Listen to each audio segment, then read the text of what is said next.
हातपाय बांधून ट्रकमधील गव्हाचे पोते लुटणारे 4 आरोपी 35,40,000 रुपये किमतीच्या मुद्देमालासह स्थानिक गुन्हे शाखा अहिल्यानगर यांच्याकडून जेरबंद.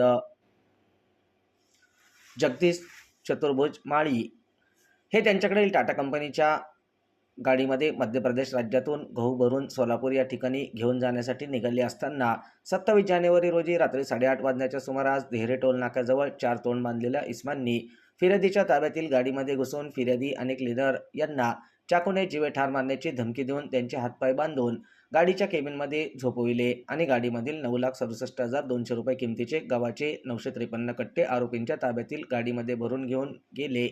तसेच फिर्यादी आणि क्लिनर यांना निवडुंगे तालुका पाथर्डी शिवारामध्ये गाडीसह सोडून दिले.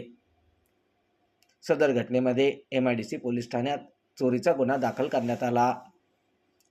सदर माहितीच्या आधारे आरोपींमध्ये मध्य प्रदेश राज्यामध्ये शोध घेत असताना सदरचे आरोपी हे शिवपुरी मध्य प्रदेश येथून पुणे या ठिकाणी जाणार असल्याची माहिती मिळाल्याने पथकाने आरोपींच्या ट्रकचा पाठलाग करून सदरची ट्रक ही आरंगाव परिसरामध्ये ताब्यात घेतली. सदर ट्रकमध्ये 2 इसम मिळून आले.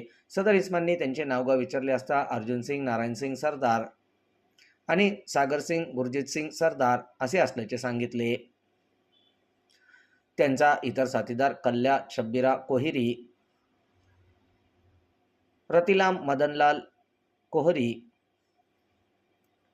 यांनी केले असल्याची कबुली दिली असून आरोपींना ताब्यात घेण्यात आले आहे. आरोपींनी चोरी केलेला गहू विकण्याच्या दृष्टीने दुसरे प्लॅस्टिक बारदाना खरेदी करून चोरीचा गहू सदर बारदानामध्ये भरलेला असून आरोपींकडून एकूण 10,40,000 रुपये किमतीचा 475 गोण्यांमध्ये भरलेला असा एकूण 26 टन गहू, 25 लाख रुपये किमतीचा ट्रक असा एकूण 35,40,000 रुपये किमतीचा मुद्देमाल हस्तगत करण्यात आला.